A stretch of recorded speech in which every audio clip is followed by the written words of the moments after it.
اقرا حبیب پڑھ، اعلان نبوت کیا، ٹھیک ہے نا. ضرورت کیا تھی؟ اچھا اونٹوں پر کوئی نبی نہیں آیا، آیا؟ بھینسوں پر کوئی نبی نہیں آیا، کوئی کتاب نہیں آئی، کوئی شریعت نہیں آئی، کوئی ہدایت نہیں آئی. جو کچھ آیا ہے وہ انسانوں پر آیا ہے. اچھا اور آیا کیسے؟ دیکھو ایک لفظ کہہ رہا ہوں اور اس لفظ کو مجبوراً کہہ رہا ہوں. اللہ کی ضرورت ہے کہ وہ ہمیں ہدایت دے. یہ ضرورت کا لفظ میں نے مجبوراً استعمال کیا چونکہ لفظ نہیں ہے. سبحان اللہ سبحان اللہ، لفظ نہیں میرے پاس. سبحان اللہ، سرکار کا حصہ ہے. سبحان اللہ کی ضرورت ہے کہ ہمیں ہدایت دے، ہماری ضرورت ہے کہ ہم ہدایت لیں. اب دو ہی صورتیں ہیں بھائی، توجہ رہے. اور میں پھر تیسری مرتبہ کہہ رہا ہوں کہ میرے پاس لفظ نہیں ہے. اللہ کے لیے لفظ ضرورت استعمال نہیں ہوتا، لیکن بچوں کو سمجھانے کے لیے کہہ رہا ہوں. اللہ کی ضرورت ہے کہ ہدایت دے، ہماری ضرورت ہے کہ ہم ہدایت لیں. ٹھیک ہے نا؟ اچھا اللہ اگر آ کے ہدایت دے دے، وہ ادھر سے یہاں آ جائے تو اللہ اللہ نہ رہے، اور ہم اگر وہاں جا کے لے لیں تو ہم نہ رہیں. تو نہ وہ ہم تک آ سکتا ہے نہ ہم اس تک جا سکتے ہیں. بھائی بہت نازک مرحلہ فکر ہے، کامن سینس کی بات کر رہا ہوں. خدا کی ضرورت ہے کہ ہمیں ہدایت دے، ہماری ضرورت ہے کہ ہم ہدایت لے. خدا آ نہیں سکتا ورنہ بندہ بن جائے، بندہ جا نہیں سکتا ورنہ خدا بن جائے. تو درمیان میں ایک ایسے وسیلے کی ضرورت ہے جو ادھر سے لے اور ادھر دے. تو جب ادھر سے لے رہا ہے تو اس جیسا، جب ادھر دے رہا ہے تو اس جیسا. دیکھیں اس سے زیادہ آسان لفظوں میں اس بات کو بیان نہیں کر سکتا. تو اب یہیں سے تو میں آگے بڑھنا چاہ رہا ہوں. اچھا تو خدا کی ضرورت ہے ہدایت دے، ہماری ضرورت ہے کہ ہم ہدایت لے. وہ آ نہیں سکتا ورنہ بندہ بن جائے، مخلوق بن جائے. ہم جا نہیں سکتے ورنہ خدا ہو جائے. نہ ہم خدا ہو سکتے ہیں نہ وہ بندہ ہو سکتا ہے. تو اب ضرورت ہے کہ درمیان میں وسیلہ ہو جو ادھر سے لے ادھر دے. ٹھیک ہے نا؟ تو خدا کو وسیلے کی ضرورت ہے. آپ کو وسیلے سے نفرت ہو تو میں کیا کروں؟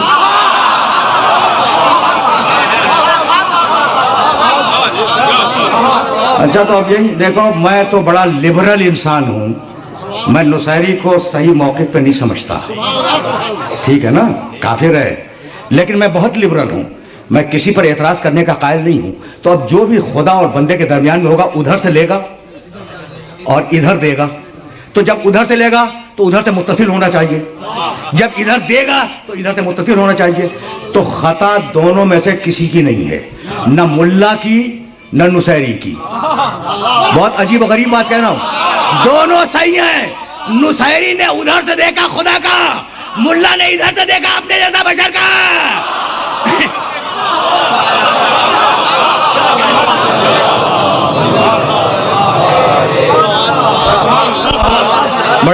بڑے عجیب مرحلے پہ لے آئے نا. اس کے باوجود کہہ رہے ہیں ہم جیسا نعوذ باللہ من ذالک مٹی میں مل گیا. اب تو قبر میں سپرد کر دیا نا. کہا جاتا ہے کہ پیغمبر اکرم کو مٹی میں اتار دیا، اب تو وہ مٹی کے اندر ہے اور نعوذ باللہ من ذالک قبر مطہر مٹی کا ڈھیر ہے. کیا کہا؟ نعوذ باللہ من ذالک قبر مطہر کو کیا کہا؟ مٹی کا ڈھیر ہے. تو اب ایک روایت پڑھ رہا ہوں اور وہ روایت مجھ سے لے کے جانا. حضرت ابو ہریرہ رضی اللہ تعالی عنہ عالم اسلام کے بہت بڑے راوی ہیں اور صحابی رسول ہیں، جلیل القدر صحابی رسول ہیں. وہ بیان فرماتے ہیں کہ میرے سامنے میرے نبی نے کہا اپنے ساتھیوں سے کہ بھائی سنو، وہ جو اللہ نے آدم کو سجدہ کروایا تھا تو آدم مقصود نہیں تھے، ہمارا نور رکھا، کہا سجدہ کرو.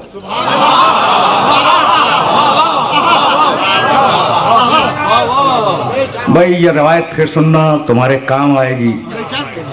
ہاں بہت کام کی روایت ہے. کہنے لگے مٹی کا ڈھیر ہے، نعوذ باللہ من ذالک. وہ اپنے باپ داداؤں جیسا سمجھتے ہیں، یعنی یہ لوگ جو قبر رسول کو مٹی کا ڈھیر کہتے ہیں اپنے باپ داداؤں کی قبروں جیسا سمجھتے ہیں. اچھا میں آپ کا کلمہ پڑھ لوں، اجازت ہے؟ اچھا آپ میرا کلمہ پڑھ لیں، میں تو ممبر پہ بیٹھا ہوا ہوں، اجازت ہے؟ کمال ہو گیا. میں آپ کا کلمہ پڑھوں کافر بن جاؤں، آپ میرا کلمہ پڑھیں کافر بن جائیں، اور محمد رسول اللہ کا کلمہ پڑھیں مسلمان بن جائیں، اور پھر شرم نہیں آتی ہے کہتے ہوئے کہ ہم جیسا.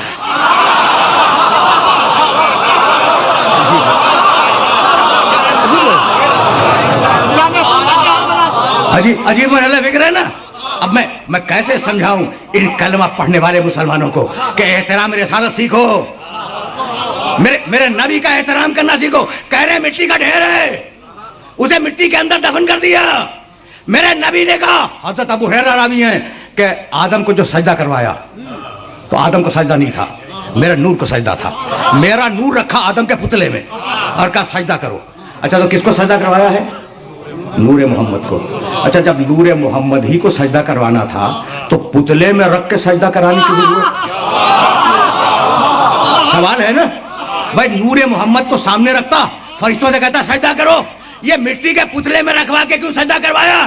تو بتلانا یہ تھا کہ محمد مٹی کے اوپر رہے جب بھی محمد ہے، محمد مٹی کے اندر ہو جب بھی محمد ہے.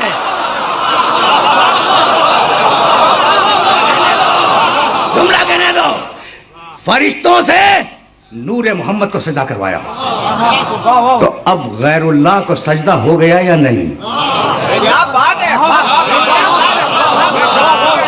ہو گیا نا، غیر اللہ کو سجدہ ہو گیا.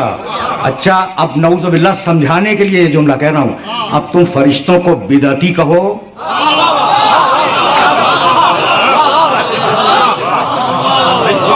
ٹھیک ہے نا. فرشتے جھک گئے نور محمد کے آگے، بدعتی ہو گئے. کہہ رہا تھا تیرے علاوہ کسی کو سجدہ نہیں کروں گا. یا اللہ مدد کا قائل تھا، یا رسول اللہ کا قائل نہیں تھا. ایک جملے میں ایسے اچھا بھائی اب میرے پاس بہت زیادہ وقت نہیں ہے. اچھا تو اب دو گروپ سامنے آئے. ایک وہ جس نے سجدہ کیا، فرشتوں کا گروپ، ایک وہ جس نے انکار کر دیا. ٹھیک ہے نا. تو جو سجدہ کرنے والے تھے وہ اپنے مقام پہ باقی رہے. جس نے نور محمد کو سجدہ کرنے سے انکار کیا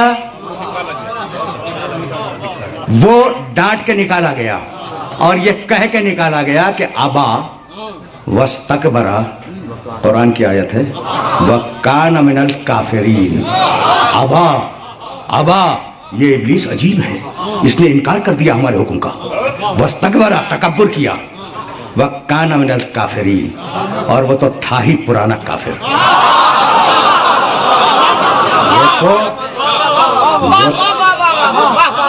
وہ تو تھا ہی.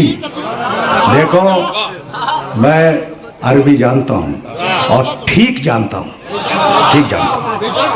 ایک لفظ ہے کانا، ایک لفظ ہے سارا. سارا کے معنی ہو گیا، صاد الف رے، سارا ہو گیا. کانا تھا. تو سارا کافرہ نہیں ہے کہ وہ انکار سجدہ سے کافر ہو گیا، نہیں. کانا من الکافرین، وہ تو تھا ہی پرانا کافر. تو مالک جب وہ پرانا کافر تھا تو فرشتوں کے پہلو میں بٹھانے کی ضرورت کیا تھی؟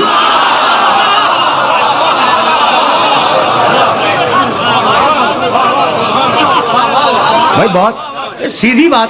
بھائی دیکھو یہ تو تاریخ قرآن ہے، یہ تو قرآن مجید کی بیان کردہ تاریخ ہے نا. ابا واستکبرا وکانا من الکافرین، وہ تو تھا ہی پرانا کافر. تو فرشتوں کی مقدس صحبت میں بٹھانے کی کیا ضرورت تھی؟ تو اگر دور رہتا تو اس کا کفر کھلتا کیسے؟ اگر وہ دور رہتا تو اس کا کفر کھلتا کیسے؟ تو اسے موقع فراہم کیا گیا کہ وہ پاکیزہ صحبت میں آ کر بیٹھ جائے، پھر ہم کوئی حکم دیں، پھر وہ انکار کرے تو ہم باہر نکال دیں. سمجھ رہی ہے بات؟ عجیب ہے یہ تاریخ قرآن، عجیب ہے. اچھا تو جب نکالا ہے، کیا کمال کی بات ہے، جب نکالا ہے تو یہ کہتا ہوا چلا. سورہ بنی اسرائیل 17واں سورہ قرآن مجید کا، پوری آیت بھی نہیں پڑھوں گا. لَأَحْتَنِكَنَّ ذُرِّيَّتَهُ إِلَّا قَلِيلًا. مالک تو نے مجھے نکال دیا تو اب میں جا کے آدم کی پوری اولاد کو بہکاؤں گا، الا قلیلا، تھوڑے سے لوگوں کو چھوڑ کر. تو ابلیس پہچان رہا تھا کہ انہیں بہکاؤں گا اور انہیں نہیں بہکا سکتا. تو مجھے شکایت یہی ہو کہ ابلیس تو انہیں پہچان گیا، آپ ابھی تک نہیں پہچانے.